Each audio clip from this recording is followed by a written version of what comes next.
if we could just reach one person today, make sure they know they're not alone in this fight, then we've changed the world for the better. That night she came home, they must have drastically changed her medicine.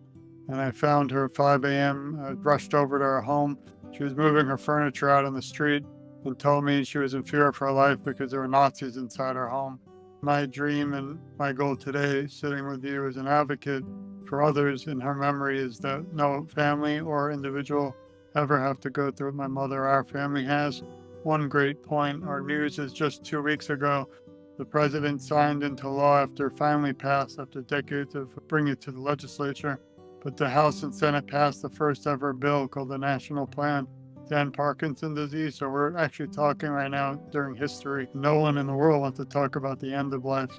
It's keeping her memory alive, integrating the best parts of who she is. And to me, that has allowed me to move through my grief and move forward in grief with her best characteristics being a part of mine.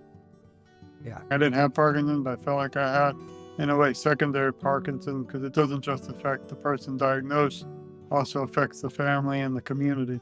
I'm hoping to change the laws throughout the U.S. in the world of law enforcement because I'm an officer, but many aren't aware of Parkinson's, which is frightening, because it is a movement disorder. We are islands to each other, building hopeful bridges on a troubled sea. Michael J. Fox, to me, is an idol and my advocate of the world, because he could have, like you said, could have led a private life and went away and that would have been it.